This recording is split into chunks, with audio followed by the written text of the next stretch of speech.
Doctor भी इंसान है। डॉक्टर माथुर को हॉस्पिटल से घर पहुंचे अभी लगभग आधा घंटा ही हुआ था, लेकिन उनका फोन बज उठा। फोन पर बात करने के बाद डॉक्टर माथुर काफी परेशान नजर आ रहे थे। उन्हें इस तरह परेशान देखकर उनकी पत्नी निर्मला ने पूछा, क्या हुआ, सब ठीक तो है? किसका फोन था? क्या बताऊं निर्मला, हॉस्पिटल से फोन था।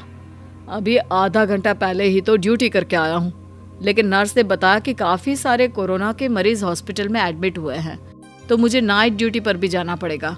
लेकिन सुबह से शाम तक हॉस्पिटल में पीपीई किट पहनकर ड्यूटी देना वैसे ही क्या कम मुश्किल होता है, और आप फिर से चल दिए। मैं क्या करूं? लोगों की जान बचाना मेरी जिम्मेदारी है।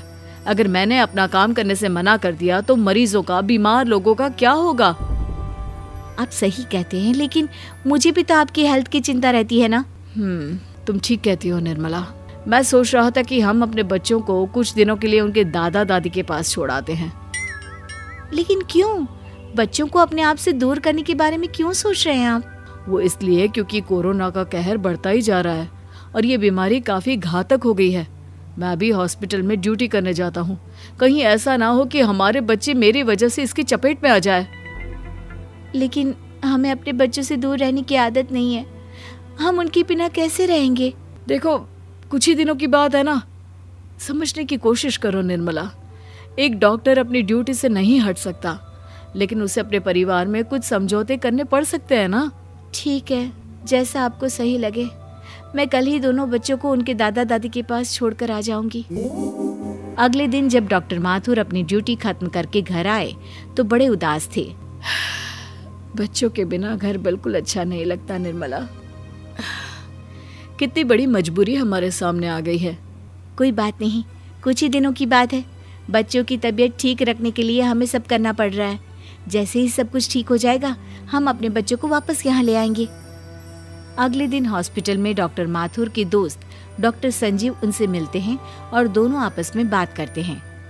कैसे हैं माथुर साहब? इतने परेशान क्यों लग रहे हैं? काम की वजह से? नहीं डॉक्टर संजीव, काम करना, लोगों की जान बचाना तो हमारा पेशा है। तो फिर क्या बात है? अब आपसे क्या कहूँ, आप तो सब कुछ जानते हैं। कोरोना वार्ड में ड्यूटी लगी है। वहाँ की हालत देखकर मन बहुत उदास हो जाता है।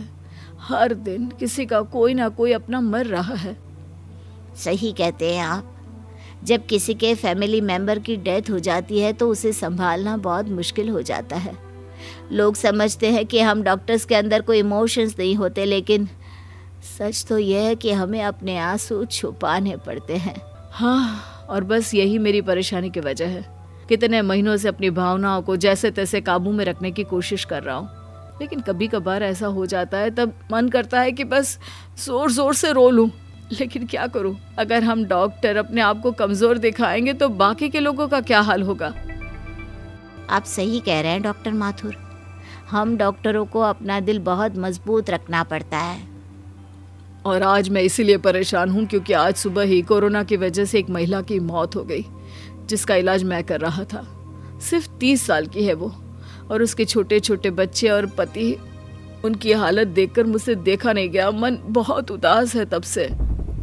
हाँ, अब तो ये रोज की बात हो गई है। कितने परिवार बिखर गए।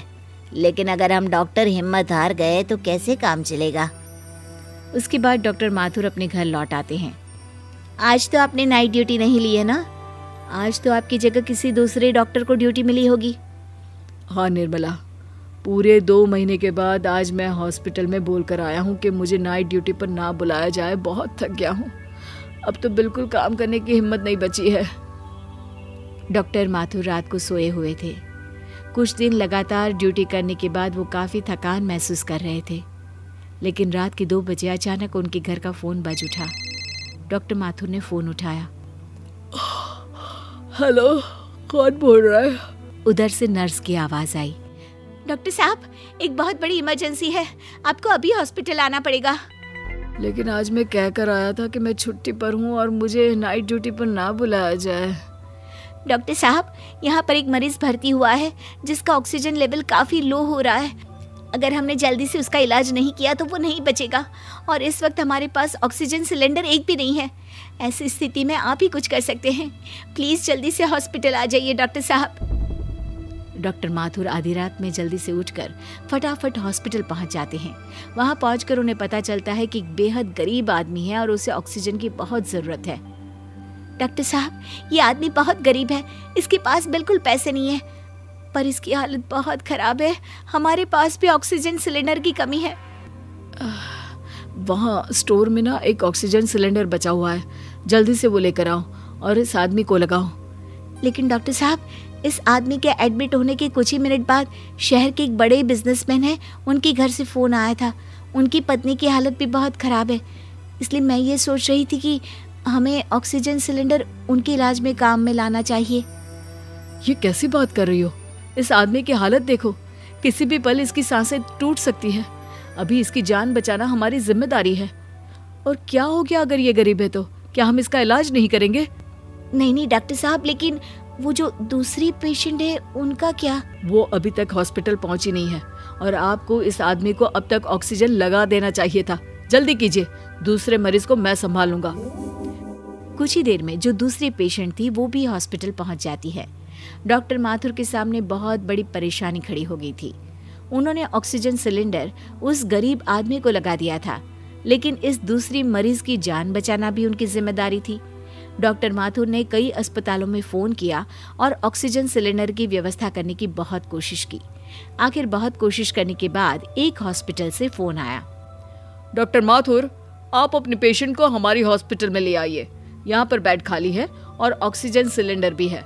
रात बहुत हो चुकी है, हम किसी भी तरह ऑक्सीजन सिलेंडर आपके हॉस्पिटल तक नहीं पहुँचा सकते। अरे लेकिन मरीज को ऐसी स्थिति में वहाँ तक लेकर आना काफी खतरनाक हो सकता है। लेकिन डॉक्टर माथुर, हम आपको बेड और ऑक्सीजन सिलेंडर अपनी ही हॉस्पिटल में उपलब्ध करवा सकते हैं, बाकी जैसे आपकी मर्जी।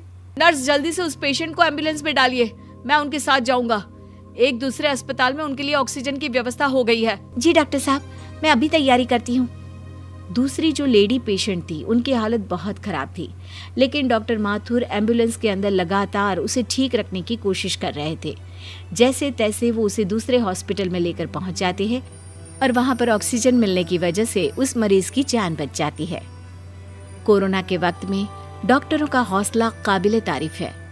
अपने घर और परिवार वालों से दूर रहकर उन्होंने जिस तरह लोगों की सेवा की है, उसके लिए हर व्यक्ति को डॉक्टर का सम्मान करना चाहिए।